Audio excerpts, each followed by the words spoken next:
Hello everyone, and welcome to our lecture on sleep. Tonight, we're not just talking about getting a good night's rest, we're diving deep into the silence, the darkness, and what truly happens when we close our eyes and drift away.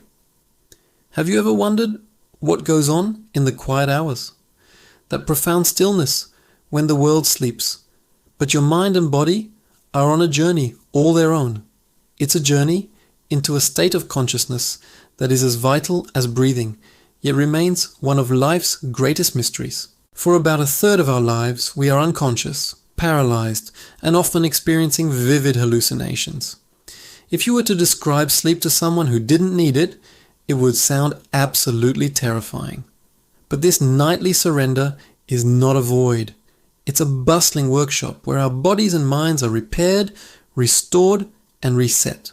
Without it, the fabric of our reality begins to unravel. So, what exactly is this force that pulls us under every night? Let's peel back the layers of the night and explore the ominous yet essential silence of sleep. To understand sleep, we first need to understand our internal clock. Deep within our brains, in a region called the suprachiasmatic nucleus, or SCN for short, resides our master biological clock. Think of it as the conductor of an orchestra. Synchronizing all the different rhythms of our body, this clock runs on a roughly 24-hour cycle known as the circadian rhythm. It dictates when we feel sleepy and when we feel awake. What sets this clock? The most powerful cue is light. When light hits our eyes, especially in the morning, it sends a signal directly to the SCN saying, "It's daytime, time to be alert." This is why exposure to morning sunlight is so crucial for setting a healthy sleep-wake cycle. But there's another key player in this nightly drama, a chemical called adenosine. As you go about your day, being active, thinking, and processing information, adenosine slowly builds up in your brain. You can think of it as sleep pressure. The longer you're awake, the more adenosine accumulates, and the sleepier you feel. It's like a timer that's slowly counting down to bedtime. When you finally sleep, your brain gets to work clearing out all that adenosine. So when you wake up, you feel refreshed and the pressure is gone. Caffeine, by the way, works by blocking adenosine receptors in your brain, essentially tricking your mind into feeling less tired. But the adenosine is still building up, which is why you experience that crash when the caffeine wears off. So as evening approaches, the light fades. Your SCN signals the release of a hormone called melatonin, often called the hormone of darkness. And the adenosine pressure is peaking. This is the perfect storm that invites sleep. But falling asleep is just the beginning. Once you close your eyes, you embark on a cyclical journey through different stages of sleep, each with a unique purpose. It's not a simple on-off switch. It's more like descending a staircase into the depths of your mind. The journey begins with non-rapid eye movement sleep, or NREM sleep, which is divided into 3 stages. Stage 1 is that very light, drowsy state between wakefulness and sleep. You might feel your muscles twitch, a phenomenon known as a hypnic jerk. It's a very fragile state and you can be easily woken up. You might not even realize you were asleep. It's the just resting my eyes phase. Then you descend into stage 2. This is where you spend about half of your total sleep time.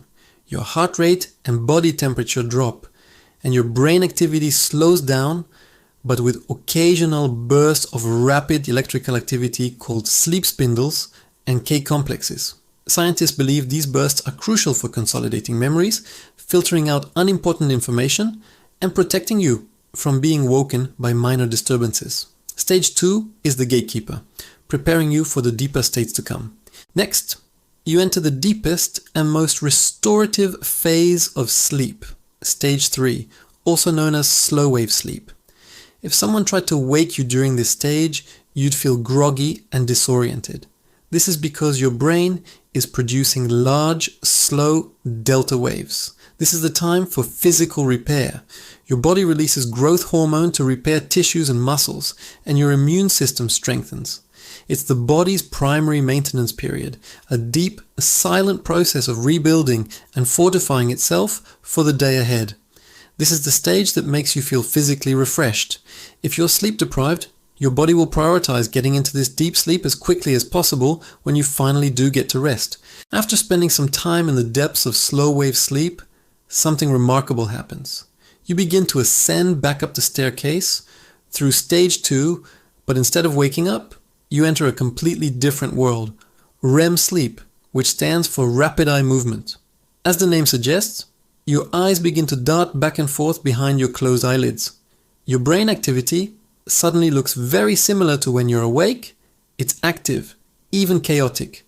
But here's the strange part. While your mind is racing, your body is almost completely paralyzed.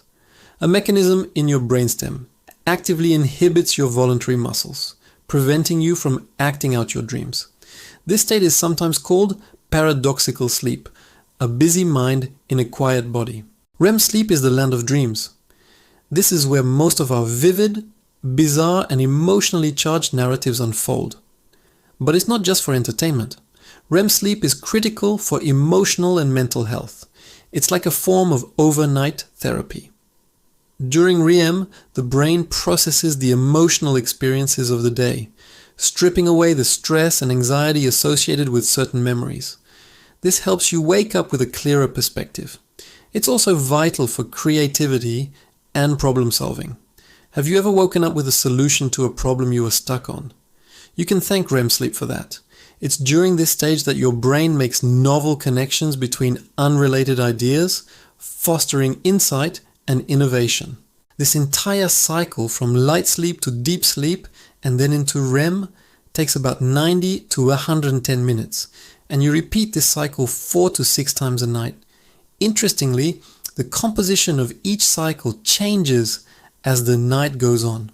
In the first half of the night, you spend more time in that physically restorative, deep, slow-wave sleep. In the second half, closer to morning, the REM stages become longer and more frequent. This is why you often wake up from a dream. Both NREM and REM are crucial, and a healthy night of sleep requires a proper balance of both. Cutting your sleep short, even by an hour, can disproportionately rob you of that vital, emotionally regulating REM sleep. But what happens when this intricate process goes wrong? The silence of the night can become truly ominous. Sleep deprivation is not just about feeling tired. It's a serious condition with far-reaching consequences. After just one night of poor sleep, your cognitive functions suffer. Your attention, memory, and decision-making skills are all impaired. You become more emotionally reactive and less able to regulate your mood. Physically, your immune system is weakened, making you more susceptible to illness. Chronic sleep deprivation is even more alarming. It's linked to a host of serious health problems, including obesity, diabetes, cardiovascular disease, and even certain types of cancer. It accelerates the aging process and significantly impacts mental health, being a major contributor to anxiety and depression. The brain's nightly cleaning process, which clears out toxins like beta amyloid, is impaired. The accumulation of this protein is a hallmark of Alzheimer's disease. So sleep is not a luxury. It is a non-negotiable biological necessity for a long and healthy life. So how can we protect this vital part of our lives? The answer lies in good sleep hygiene. First, regularity is key. Try to go to bed and wake up at the same time every day, even on weekends. This helps anchor your circadian rhythm. Second, manage your light exposure. Get plenty of bright light in the morning and avoid bright screens, phones, tablets, computers for at least an hour before bed. The blue light from these devices is particularly effective at suppressing melatonin and tricking your brain into thinking it's still daytime. Create a sleep sanctuary. Your bedroom should be cool, dark, and quiet.